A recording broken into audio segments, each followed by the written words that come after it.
हाय, आपके साथ मैं हूँ Surabhi Sharma. India TV YouTube channel subscribe करिए, बेल आइकन दबाएं।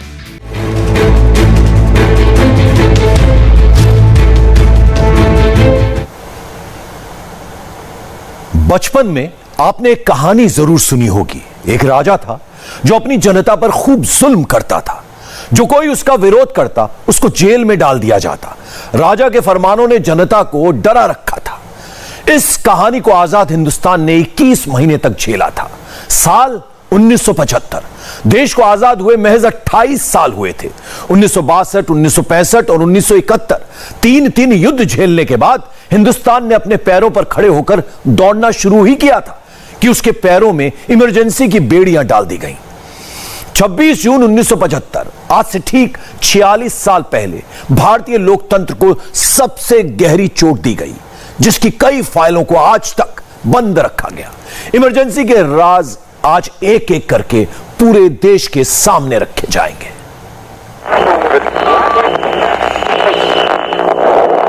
ये आकाशवाणी है। भाइयों और बहनों, राष्ट्रपति जी ने आपातकाल की घोषणा की है। इससे आतंकित होने का कोई कारण नहीं है।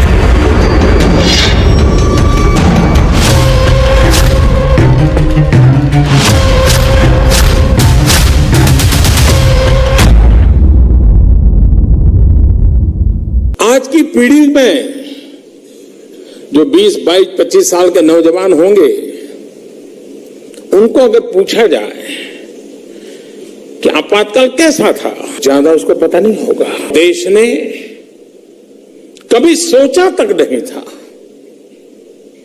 कि सत्ता सुख के मोह में, परिवार भक्ति के पागलपन में, लोकतंत्र और संविधान की बड़ी बड़ी बातें करने वाले लोग हिंदुस्तान को जेल खाना बना देंगे। मैं उन दिनों की याद करता हूं तो लगता है कि बहुत लोगों के लिए उस समय की घटनाएं अविश्वसनीय होंगी। मेरे पिताजी ये लोकमान्य तिलक जी का केसरी जो समाचार पत्र है उसमें सब एडिटर थे। 25 जून को उनकी नाइट शिफ्ट थी, तो वो सुबह 26 तारीख को घर में आए तो उन्होंने कहा अब तो पुलिस आके बैठ गया, सेंसरशिप लग गई। हमें रत्ती भर आशंका नहीं थी कि इस सीमा तक भी हमारे लोकतंत्र को विकृत किया जा सकता है। हमें भी नहीं था कि आपातकाल रात को लगने के बाद सड़कें इतनी सोनी होंगी। मैं आपको क्या बताऊं कि उस घोषणा ने पूरे देश को थर्रा दिया। उस माहौल को संभालना मुश्किल हो गया सरकार के लिए। जो अखबार इंदिरा जी के बड़े समर्थक भी थे, उन अखबारों ने खाली जगह छोड़ दी संपादकीय की जगह। 25 तारीख की रात को बहादुर शाह जफर मार्ग, जहाँ पर कि देश के तमाम बड़े अखबारों के दफ्तर थे, रात को 9 बजे बिजली की लाइन काट दी गई और आदेश था कि बिजली काट दो, लाइन काट दो, बंडल छीन लो। और अगर किसी तरह से कुछ अखबार छप गए तो उनके बंडलों को छीन लिया गया। जो हॉकर बेचने के लिए निकले थे उनके बंडल छीन लिए गए।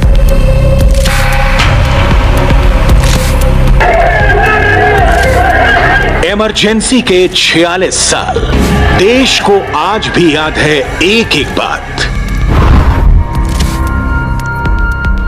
46 साल पहले का मंजर क्या था?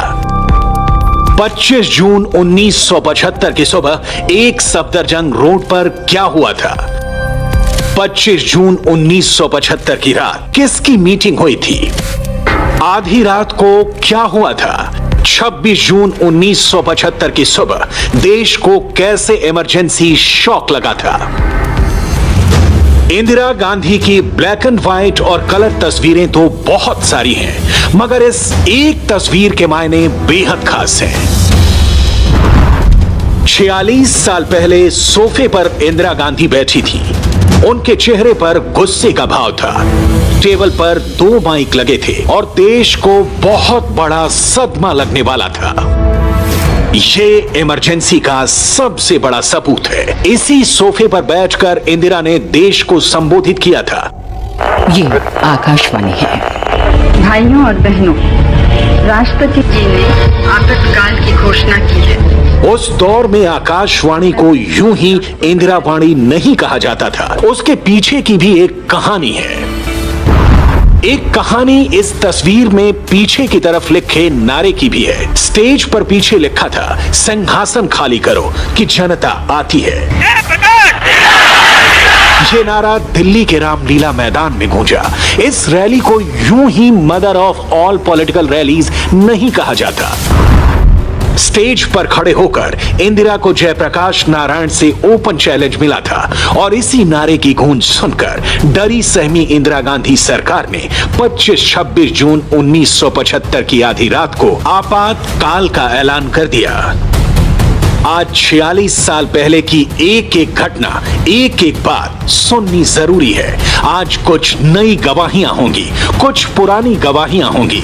इमरजेंसी के स्क्रिप्ट राइटर से लेकर इमरजेंसी के असली विलन तक सबके चेहरे सामने होंगे। इंदिरा ने कहा था, When I imposed the emergency, not even the dog barked। यानी जब उन्होंने इमरजेंसी लागू की तो कुत्तों के भौंकने की आवाज भी सुनाई नहीं थी। इसके पीछे की क्या कहानी है, आज पूरी तहकीकात होगी। वैसे तो आपने आपातकाल की कई कहानियां सुनी होंगी, मगर आज मोदी बताएंगे कि जब इमरजेंसी के दौरान उनकी मुलाकात एक बुजुर्ग महिला से हुई तो क्या हुआ था। इमरजेंसी में जेल जाने वाले लाल कृष्ण आडवाणी सुनाएंगे कैसे रोहतक जेल ले जा रहे ट्रक वाले को जेल का लोकेशन ही नहीं पता था। सूचना एवं प्रसारण मंत्री प्रकाश जावड़ेकर से सुनिए जेल में बंद रहने के दौरान सर्जरी का दिलचस्प किस्सा। जेडीयू के नेता केसी त्यागी बताएंगे 22 जून को पटना से दिल्ली कोई प्लेन क्यों नहीं आने दिया गया। इमरजेंसी के भुक्तभोगी बिहार के सुशील मोदी के पास 9 महीने बाद जेल से निकलने के 2 घंटे बाद ही जेल में डाल दिए जाने की कहानी है।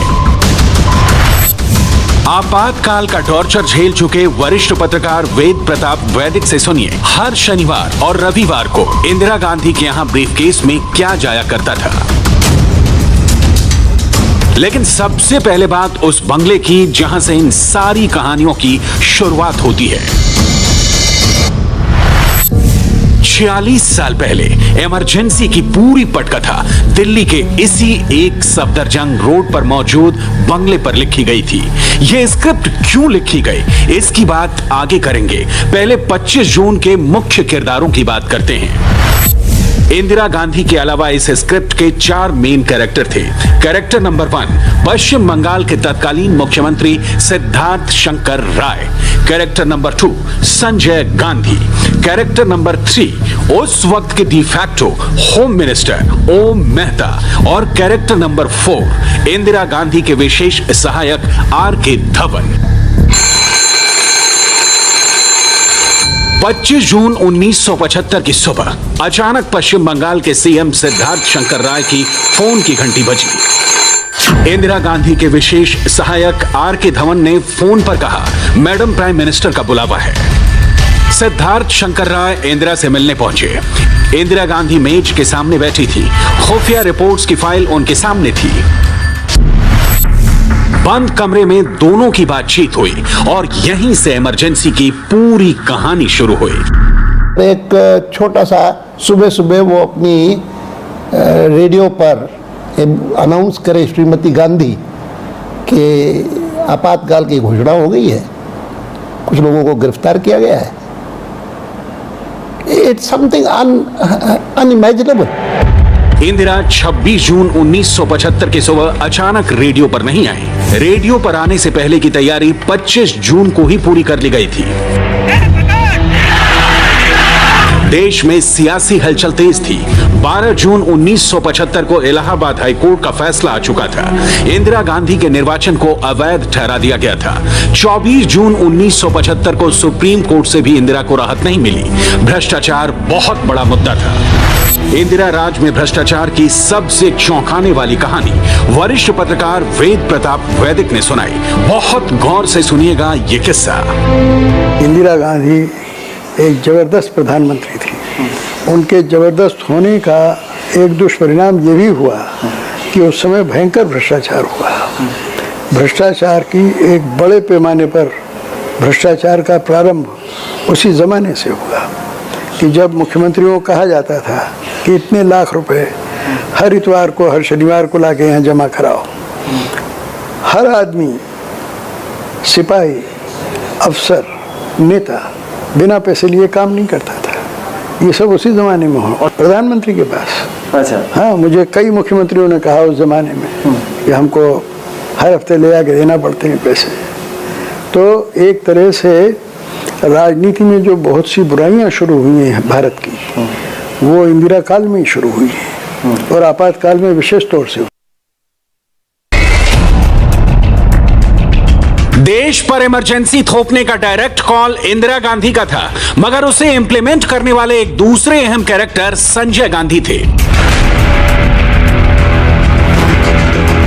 25 जून 1975 को इंदिरा ने सिद्धार्थ शंकर राय से राय ली, देश में बढ़ती अव्यवस्था का हवाला दिया, कड़ा फैसला लेने की बात कही। अब इसकी सीक्वेंसिंग देखिए। इंदिरा ने अपने कानून मंत्री HR गोखले से इमरजेंसी को लेकर कोई बात नहीं की। इंदिरा ने यह बात अपने मंत्रिमंडल से भी छिपाई। RK धवन के कमरे में संजय गांधी और ओम मेहता ने उन लोगों की लिस्ट बनाई जिन्हें गिरफ्तार किया जाना था और 25 जून की रात को ही तीनों ने मिलकर यह योजना भी बनाई कि अगले दिन कैसे समाचार पत्रों की बिजली काटकर सेंसरशिप लागू की जाएगी। बिजली काटने और अदालतें बंद करने का आइडिया सीधे सीधे संजय गांधी का था। दिल्ली में जब अखबार प्रिंट के लिए जा रहे थे, उसी वक्त पहले से तय प्लानिंग के मुताबिक बिजली काट दी गई। अगले दिन सिर्फ हिंदुस्तान टाइम्स और द स्टेट्समैन ही छप पाए, क्योंकि उनके प्रिंटिंग प्रेस बहादुर शाह जफर मार्ग पर स्थित नहीं थे।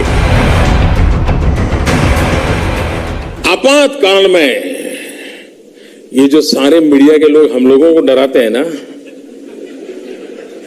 हैं दिन रात छोटी बात में भी हमारे बाल नोच लेने की ताकत रखते हैं। उनका उन दिनों में क्या हाल था। बहुत कम लोग थे जो वाणी स्वातंत्र के लिए, अखबार की आजादी के लिए संघर्ष का रास्ता चुनने के लिए मैदान में आए थे। बाकी अधिकतम लोगों ने तो जिसको झुकने के लिए कहा वो बिल्कुल साष्टांग करके बैठ गया था। यह कल्पना करना भी सहज नहीं है कि सेंसरशिप लगाने में क्योंकि कुछ समय लगेगा, ऑर्डर्स इशू होना, उसकी व्यवस्था करना, इसीलिए आज जब हम इमरजेंसी लगा रहे हैं और हम नहीं चाहते हैं कि उसके बारे में पूरे तथ्य अखबारों में छपे, कि जैसे छपे ही नहीं अगले दिन अखबार। अंग्रेज ने कभी ऐसा नहीं सोचा। बहादुर शाह जफर मार्ग पर ही अधिकांश दफ्तर थे, सबकी रात को बिजली काट दी गई थी, कोई अखबार नहीं छपा था और 1200 पत्रकार भी गिरफ्तार हुए थे, जिसमें कुलदीप नैयर, वीरेंद्र कपूर समेत और इंडिया टीवी के एडिटर रजत शर्मा समेत, हालांकि उस समय पत्रकार नहीं थे, छात्र नेता थे। 1200 पत्रकार गिरफ्तार हुए।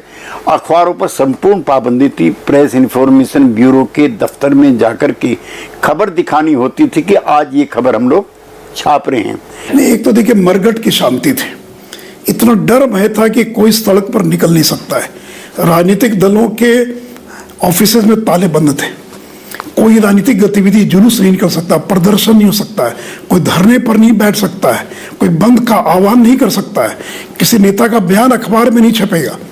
तो सारी पॉलिटिकल एक्टिविटीज बंद पड़ी थी और केवल उनके समर्थन में समाचार छप रहे थे।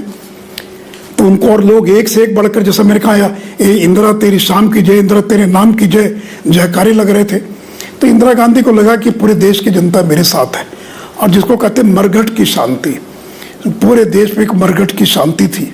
और ये बात सही है कि जब इमरजेंसी लगी तो एक पत्ता भी नहीं हिला।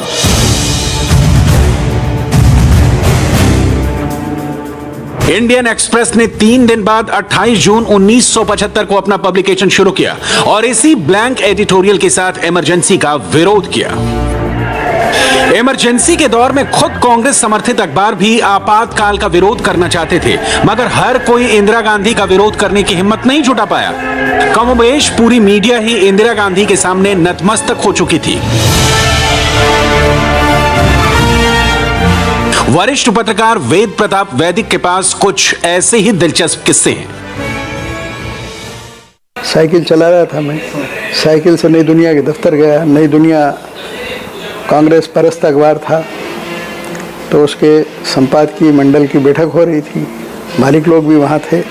जब मैं गया तो ये हुआ कि क्या करें, यानी वो कांग्रेसी अखबार था, उसके मालिक कांग्रेसी थे, लाभचंद जी सजलानी, राहुल बारपुते प्रधान संपादक। अब ये हुआ कि क्या करें, तो मैंने कहा कि आप विरोध करें या ना करें इमरजेंसी का, लेकिन संकेत जरूर दें कि आप नाखुश हैं। तो बोले कैसे करें, हम क्या संपादक की जगह खाली छोड़ दी? तो उन्होंने खाली छोड़ दी जगह। उसी दिन 4 बजे की ट्रेन पकड़ के मैं दिल्ली आ गया। मैं उन दिनों नवहर टाइम्स में सहायक संपादक था। जब मैं आया तो हमारे संपादक अक्षय कुमार जी जैन ने एक बड़ी बैठक की, सारे पत्रकार, कंपोजिटर, सारे लोग आ गए। उनका ज़बरदस्त भाषण हुआ कि अब देखो कोई चूक चपड़ नहीं करेगा और आपातकाल लग गया है और सब पत्रकारों को बड़ा सावधान रहना पड़ेगा, कोई चीज़ सरकार के खिलाफ नहीं लिखना पड़ेगी। मुझे याद है कि प्रेस क्लब में आपातकाल के 2-3 दिन बाद कुलदीप नैयर जी ने एक बैठक बुलाई। भाषण के बाद पत्रकारों ने बड़े उत्साहपूर्वक नारे भी लगाए। तब मैंने कहा कि अच्छा, जो भी पत्रकार आपातकाल के विरुद्ध हैं वो दस्तखत करें, और वहाँ एक रजिस्टर रख दिया। आप देखें कि 3 मिनट में सारा हॉल खाली हो गया, सब भाग गए। सिर्फ शायद प्रभास जोशी और मैंने दस्तखत किए उसमें, कुलदीप नैयर साहब और कुलदीप नैयर ने किए। 25 जून 1975 की रात जो स्क्रिप्ट एक सफदरजंग रोड पर लिखी गई, उसे उसी रात लागू कर दिया गया। जब इंदिरा गांधी सोने गई तब तक गिरफ्तारियां शुरू हो चुकी थी। सबसे पहले जयप्रकाश नारायण और मोरारजी देसाई को हिरासत में लिया गया और किसी को कानों कान खबर तक नहीं मिली। जेपी की अगर असामयिक मौत हुई तो उसका कारण इंदिरा गांधी थी, क्योंकि उनकी किडनी खराब हो गई। जेपी को 25 जून की रात को ही गिरफ्तार कर लिया गया और बाद में उनको डायलिसिस के लिए उनको पीजीआई चंडीगढ़ में भर्ती करना पड़ा। तो जैसे छपे ही नहीं अगले दिन अखबार। अंग्रेज ने कभी ऐसा नहीं सोचा। इमरजेंसी लगी, इमरजेंसी लगने के बाद उसी रात को अनेकों लोग गिरफ्तार हुए, और गिरफ्तार कोई सामान्य लोग नहीं। मुरारजी भाई गिरफ्तार हुए, श्री अटल बिहारी वाजपेयी गिरफ्तार हुए, श्री चंद्रशेखर गिरफ्तार हुए, और ऐसे लोगों की गिरफ्तारी के बाद भी अखबार में कुछ न छपे। इंदिरा गांधी के तानाशाही रवैये के खिलाफ विपक्ष को एक मंच पर लाने वाले जयप्रकाश नारायण थे। जेपी भारतीय लोकतंत्र की आत्मा की आवाज थे। धर्मवीर भारती की प्रसिद्ध कविता मुनादी में इसका जिक्र कुछ यूं है। खल्क खुदा का, मुल्क बादशाह का, हुक्म शहर कोतवाल का, हर खासो आम को आगाह किया जाता है कि खबरदार रहें और अपने अपने किवाड़ों को अंदर से कुंडी चढ़ाकर बंद कर लें, गिरा लें खिड़कियों के पर्दे और बच्चों को बाहर सड़क पर ना भेजें, क्योंकि एक 72 बरस का बूढ़ा आदमी अपनी कमजोर कांपती आवाज में सड़कों पे सच बोलता हुआ निकल पड़ा है। जेपी ने पटना के गांधी मैदान में क्रांति की जो चिंगारी जलाई, वो बिहार होते होते दिल्ली तक पहुंच गई। पटना के गांधी मैदान में पहली मीटिंग हुई और वहीं से नारा गूंजा, सिंहासन खाली करो, जनता आती है।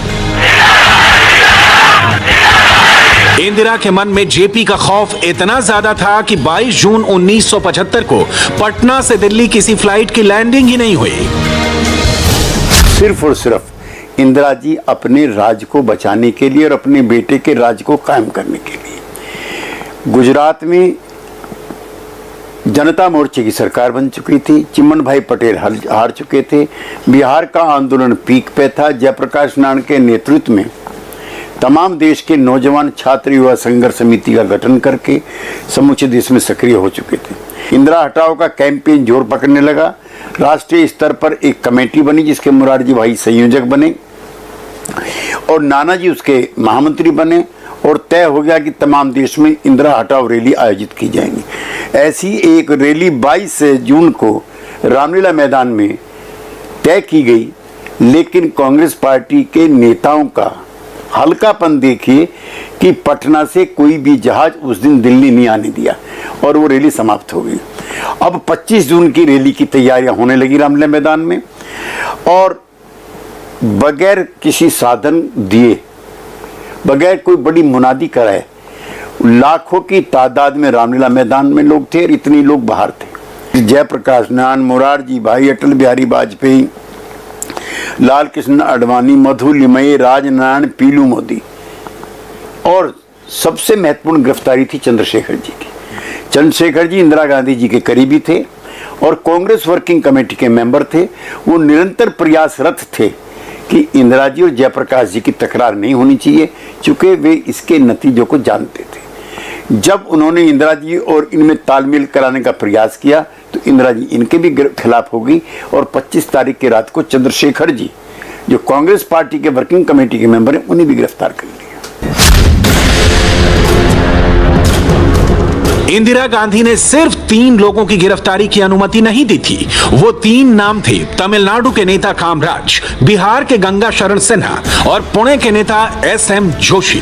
बाकी कोई नहीं बचा। सारे बड़े नेताओं को जेल में डाल दिया गया। एक नाम अरुण जेटली का भी था। आपातकाल की कहानी सुनाते हुए अरुण जेटली ने बताया था कि 25 जून की आधी रात को आपातकाल की घोषणा की गई और वो मुझे अरेस्ट करने आए। मैं अपने पड़ोस में स्थित एक दोस्त के घर में छिप गया और बच निकला। इसके बाद मैंने कई लोगों को जुटाया और प्रधानमंत्री इंदिरा गांधी का पुतला फूंका। इसके बाद मुझे अरेस्ट कर लिया गया।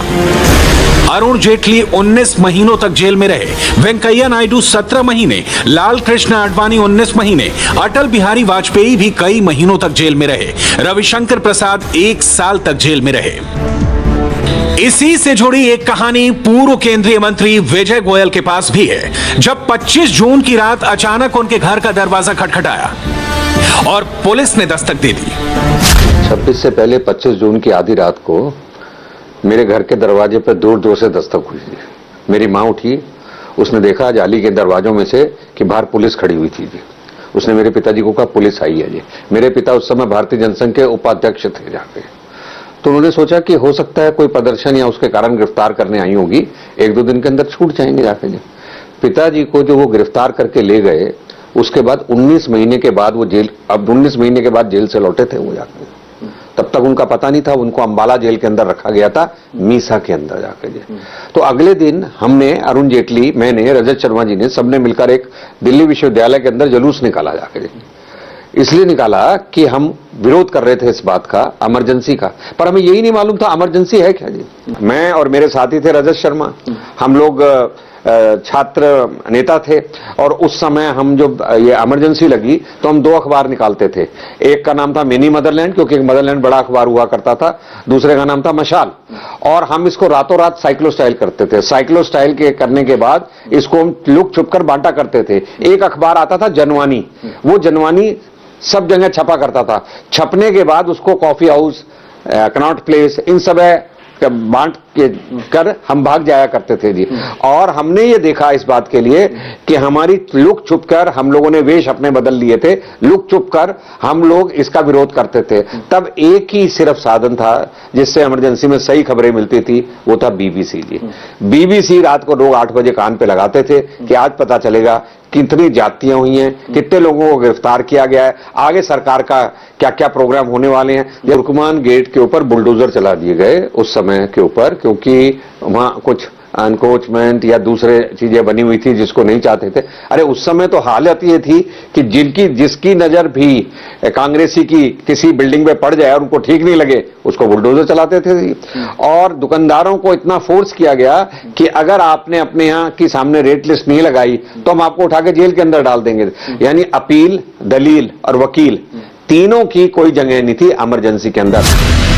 इमरजेंसी के दौर में हर किसी की गिरफ्तारी के अपने अपने किस्से हैं। सबसे दिलचस्प किस्सा लाल कृष्ण आडवाणी और अटल बिहारी वाजपेयी की गिरफ्तारी का है। मजाक के नाते मैं कभी कभी लोगों को बताता हूं कि मैं और वाजपेयी जी एक पार्लियामेंट्री कमेटी की मीटिंग में भाग लेने के लिए बेंगलोर गए थे और सुबह सुबह हमको पहले टेलीफोन आया दिल्ली से कि इस प्रकार से गिरफ्तारियां हुई हैं और वो आपको भी खोज रहे हैं और आप तय करिए क्या करना है। और फिर हम बालू थे पीटीआई के, उनसे मेरा परिचय था, उनसे फ़ोन करके उनसे सब समाचार मैं लेता रहता था और वो थोड़ी थोड़ी देर बाद समाचार देते थे। Among those arrested are Shri LK Advani, president of the Jana Sangh. मैंने कहा मैं तो यहाँ बैठा हूँ, उन्होंने सब छाप दिया। तो किसी को कुछ पता नहीं और नतीजा ये हुआ कि मेरे पास कभी कभी शुरू के 2-3 सप्ताहों में ऐसे कार्ड आ जाते थे, चिट्ठियाँ आती थी, शादी के निमंत्रण है, कोई ग्रीटिंग कार्ड है जिसके ऊपर लिखा रहता था Shri LK Advani MP care of Shrimati Indira Gandhi new Delhi. और वो जो ले करके गए हमको एक ट्रक में, बिल्कुल रैमशैकल ट्रक था, उसको भी पता नहीं कि जेल वेल कहाँ है। वो वहाँ रोहतक में जेल पूछता रहा कि जेल कहाँ है, जेल कहाँ है, और अल्टीमेटली वहाँ जाकर के पहुँचे 12 साढ़े 12 बजे और उन्होंने हमारा सारा सामान कहा कि दिखाओ, खोलो सामान। और वो एक एक कागज़ निकाल करके, एक एक शर्ट निकाल करके, धोती निकाल करके, कुर्ता निकाल करके देखते रहे। तो हमारे मधु दंडवते साथ थे, वो थोड़ा मजाक किया। उन्होंने कहा देखो मिसेस गांधी ने कहा है सोल सर्चिंग करनी चाहिए, SOUL सोल है, सोहेली सोल नहीं है, ये क्या कर रहे हो तुम। इमरजेंसी के दौर में सिर्फ गिरफ्तारी नहीं हुई, बाकायदा टॉर्चर भी हुआ। केंद्रीय मंत्री प्रकाश जावड़ेकर और बिहार के पूर्व उप मुख्यमंत्री सुशील कुमार मोदी से सुनिए टॉर्चर की ये कहानी। मेरा जैसा एक राजनीतिक कार्यकर्ता, छात्र आंदोलन से जुड़ा व्यक्ति, मुझे जब गिरफ्तार किया गया 5 दिनों तक मुझे पुलिस हाजत में बंद करके रखा गया, 108 घंटे, जबकि नियम है कि 24 घंटे के भीतर आपको कोर्ट में उसको प्रस्तुत करना है, लेकिन 5 दिन तक मुझे कोर्ट के हाजत में बंद करके रखा गया। मेरी सगी बहन की शादी थी जनवरी 1976 में और मुझे बहन की शादी में जाने की अनुमति नहीं मिली और मैं अपनी सगी बहन की शादी में और मैं शामिल नहीं हो पाया। और कुछ दिनों के बाद मुझे पेरोल पर छुट्टी मिली मेरी चचेरी बहन की शादी के लिए। तो जैसे मैं हजारीबाग जेल से बाहर निकला तो उसके गेट के सामने वहाँ के कलेक्टर का बंगला था। मैं सोचा कि चला जाऊँ कलेक्टर से मिलने के लिए और जेल के जो हालात उनके बारे में उनको बता दूँ। मैं जैसे बंगले में प्रवेश किया और मैंने कलेक्टर गाड़ी में बैठ रहे थे, मैंने जैसे ही बताया कि मैं सुशील मोदी और जेल से आया हूँ, ये सुनते ही बाहर निकला, उसे मारना शुरू कर दिया। मुझे इतनी बुरी तरह से मेरी पिटाई की उन्होंने, लात से, घूसे से, कि तुम्हारी हिम्मत हो गई कि तुम मीसाबंदी होकर कलेक्टर के दरवाजे पर आए हो मिलने के लिए। और फिर एक कमरे में मुझे बंद कर दिया और 2 घंटे के बाद फिर पुलिस आई और मुझे गिरफ्तार करके थाने पर ले गई। तो करीब 9 महीने के बाद मैं जेल से निकला था 15 दिन की छुट्टी पर और 2 घंटे के भीतर फिर मैं पुलिस कस्टडी में चला गया। अगले दिन मेरे घर के लोग आए, बेल मिला और जब तक घर पहुंचा तो चचेरी बहन की शादी भी और समाप्त हो चुकी थी। मुझे जब गिरफ्तार करके समस्तीपुर से दरभंगा जेल ले जाया जा रहा था, मेरे घर वालों को 5 दिनों तक ये पता नहीं कि मैं किस दुनिया में हूँ। और जब मैं समस्तीपुर स्टेशन पहुंचा तो मैं सोचा कि टेलीग्राफ ऑफिस में जाकर मैं टेलीग्राम कर दूं। तो जैसे मैंने लिखा कि मैं गिरफ्तार हो गया हूं तो वहाँ के टेलीग्राफ ऑफिसर ने कहा, टेलीग्राम करने वाले ने, कि मीसाबंदी का टेलीग्राम नहीं लिया जा सकता है और उसने टेलीग्राम फाड़ के फेंक दिया। मेरी एक्सीडेंटल डिटेक्शन ऑफ ASD, हृदय में छेद होता है, वो उसका वही पता लगा। पहले से बहुत बार चेकिंग हुआ था, लेकिन ऐसा किसी ने कहा नहीं था। जेल में एक डॉक्टर आए, कार्डियोलॉजिस्ट, और उन्होंने देखा और उन्होंने तुरंत बताया कि ये सस्पेक्टेड ASD है। तो कार्डियक कैथेटराइजेशन किया। तो मैं सरकारी अस्पताल में ही जाना था, तो जाके वहाँ किया। ऑपरेशन के लिए तो मुझे ले गए, उसके कारण ये नहीं हुआ। लेकिन ऑपरेशन के बाद 12-13 दिन के बाद हॉस्पिटल में डॉक्टर रखना नहीं चाहते थे। तो डॉक्टर की सलाह थी कि 1 महीना आपको घर में रहना चाहिए, जेल में वापस नहीं जाना चाहिए।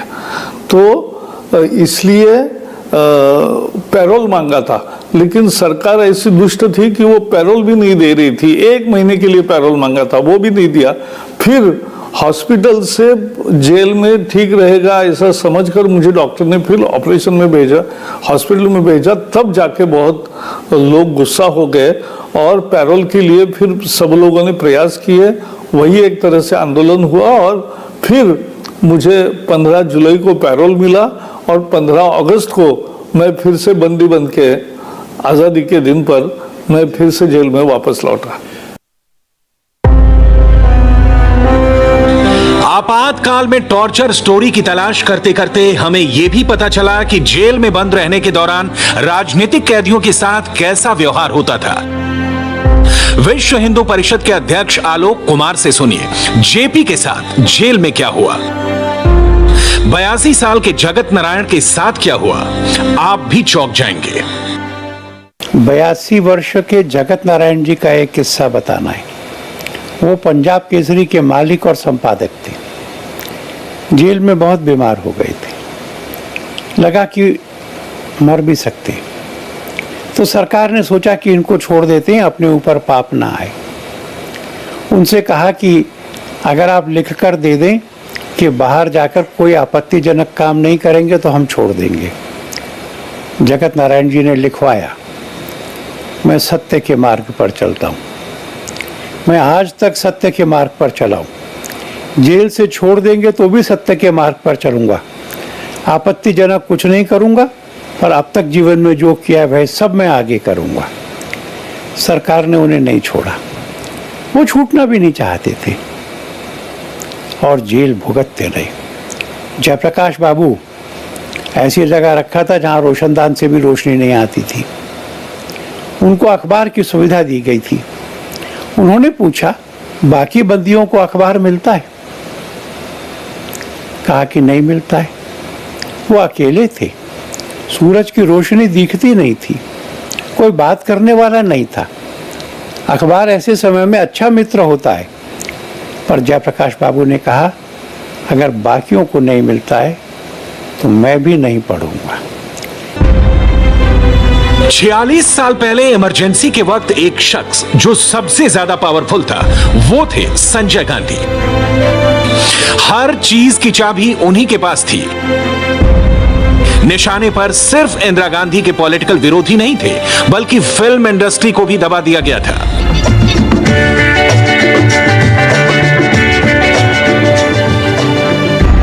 संजय गांधी म्यूजिकल कंसर्ट आयोजित करके यह बताने की कोशिश करते थे कि सब कुछ ठीक है। दिलीप कुमार जैसे सुपरस्टार तो संजय गांधी के बगल में खड़े होकर फिल्म इंडस्ट्री की तरफ से उनकी तारीफ किया करते थे।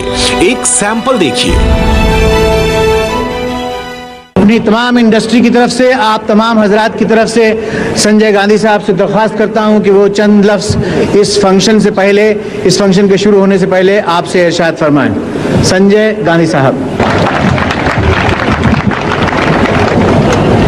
भाइयों और बहनों, मुझे यहाँ बहुत खुशी हुई है ये देख के कि हमारे जो फिल्म आर्टिस्ट हैं उन्होंने भी हमारे कार्यक्रम को सफल करने में अपना हाथ बटाया है। मैं कुछ लंबा नहीं बोलना चाहता हूं क्योंकि आप मुझे सुनने यहाँ नहीं आए हैं, लेकिन यहाँ फिल्म स्टारों को सुनने आए हैं। तो मैं अपना भाषण अभी ख़त्म कर लेता हूं और अब फिल्म स्टार अपना शुरू कर लें कार्यक्रम। नाम क्या हो? महबूबा। ये वो दौर था जब बड़े बड़े अभिनेता और फिल्म इंडस्ट्री का एक हिस्सा भी संजय गांधी के सामने झुकने के साथ रेंगने लगा था। क्या अमजद खान, क्या आर.डी. बर्मन, किसी की नहीं चलती थी। बहुत जान है इसके संगीत में। अच्छा,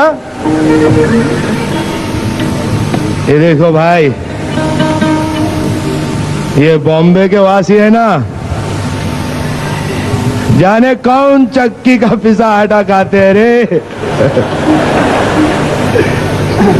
इन सबों के हाथ पांव देख बहुत करारे हैं। बहुत देर से सबका गाना बजाए रहा है ससुर। हम यहाँ आगे कहते हैं हमरा गाना बजाओ, उमानत ना ये बाबू। हे फौजी, आपसे कोई गाना वाना कुछ गा सकते हैं? अरे हम गाते तो डकैती काहे को करते बाबू। कौन सा गाना चाहिए? हम का ही सुना दो जो नाचत रही गोरी छम्मक छल्लो। अच्छा, हाँ। नाम क्या है? ओ का महबूबा। महबूबा कुछ है तो हाँ सुनाई दो बाबू। महबूबा है महबूबा, महबूबा है महबूबा। गुलशन में गुल खिलते हैं जब सहरा में मिलते हैं, गुलशन में गुल खिलते हैं जब सहरा में मिलते हैं। मैं और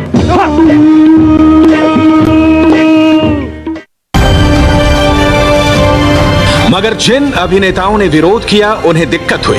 मसलन जब किशोर कुमार ने इमरजेंसी की छवि चमकाने से इनकार कर दिया तो पहले रेडियो पर उनके गाने पर प्रतिबंध लगाया और बाद में दूरदर्शन पर भी उनकी फिल्में प्रसारित होनी बंद हो गई।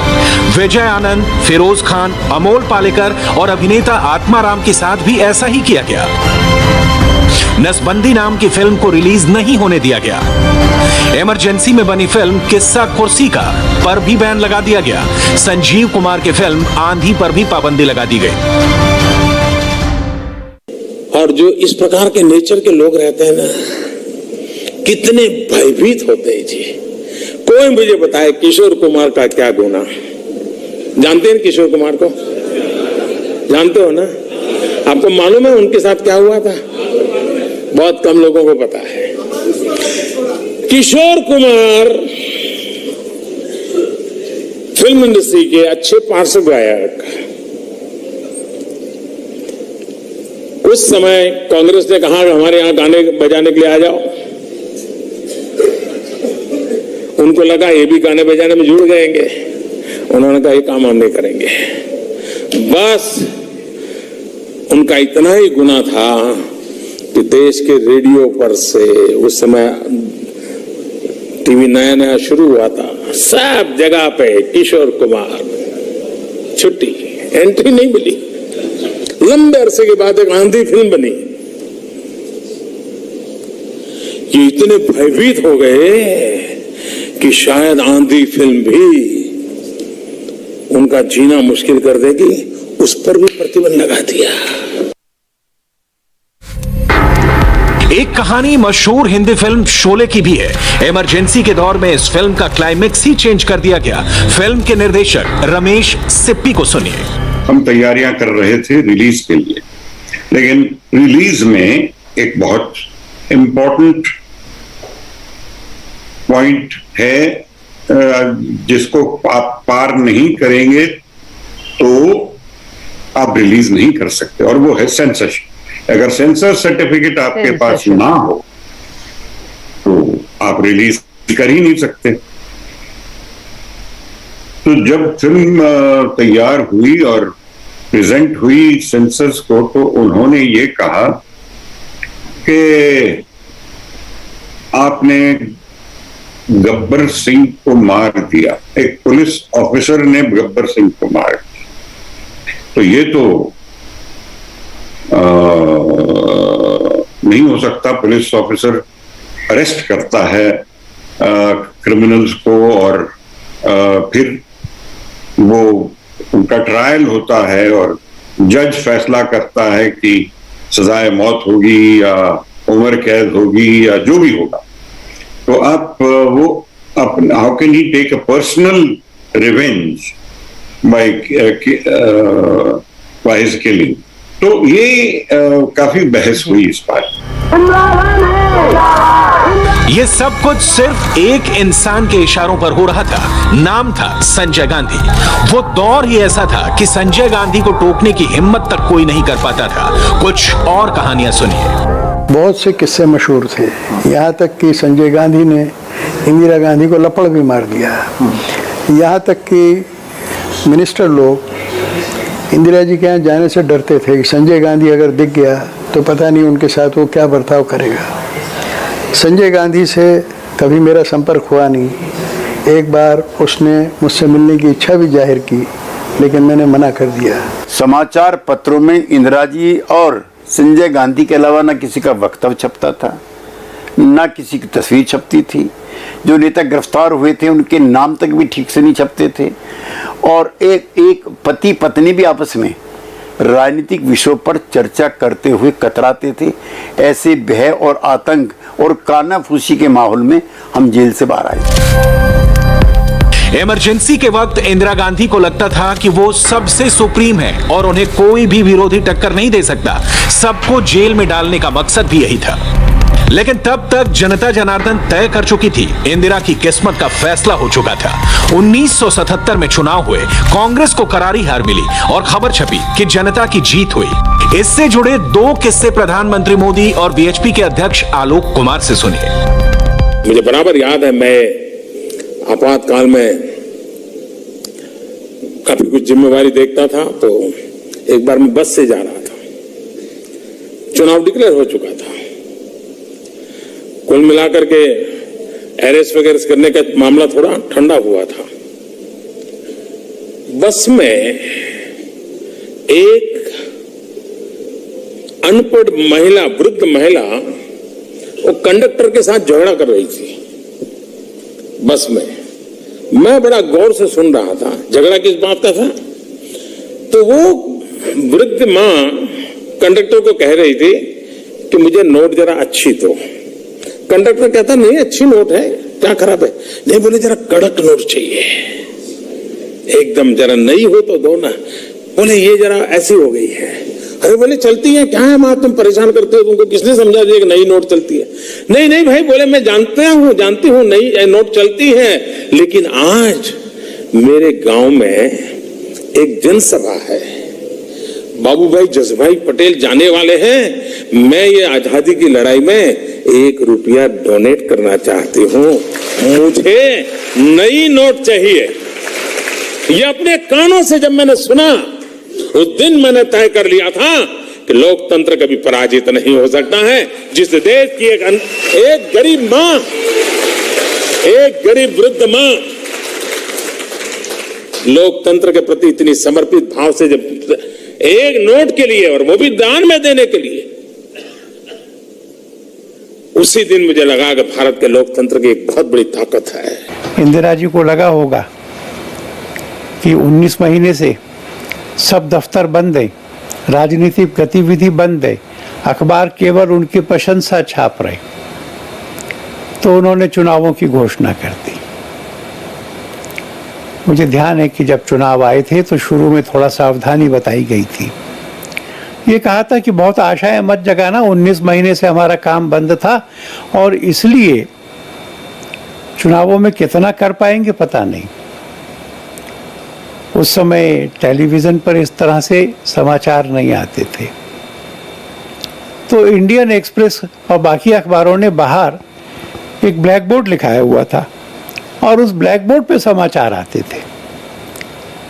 तो जब ये समाचार आया कि इंदिरा जी चुनाव हार गई हैं, तो जिस चपरासी ने यह समाचार लिखा, लोगों ने उसको 7-8 हजार रुपए सब मिला करके 1977 के समय में दे दिए थे। इमरजेंसी देश के इतिहास का एक काला अध्याय है। ये कभी मिटने वाला नहीं है। इसके हर चैप्टर में कई सारे राज हैं, हर गवाही सबूत है, और इन सबको याद रखने की जरूरत है ताकि भविष्य में फिर कभी इमरजेंसी का दौर ना देखना पड़े। आगे बढ़ते हैं। महाराष्ट्र के 100 करोड़ वसूली कांड में एनफोर्समेंट डायरेक्टोरेट ने एक बड़ा खुलासा किया है। महाराष्ट्र की सियासत में भूचाल लाने वाली इस खबर की पूरी रिपोर्ट ब्रेक के बाद। हाय, आई एम सुरभि शर्मा। खबरों से अपडेट रहने के लिए India TV YouTube channel subscribe करिए, साथ में बेल आइकन जरूर दबाएं। जुड़े रहें इंडिया टीवी के साथ।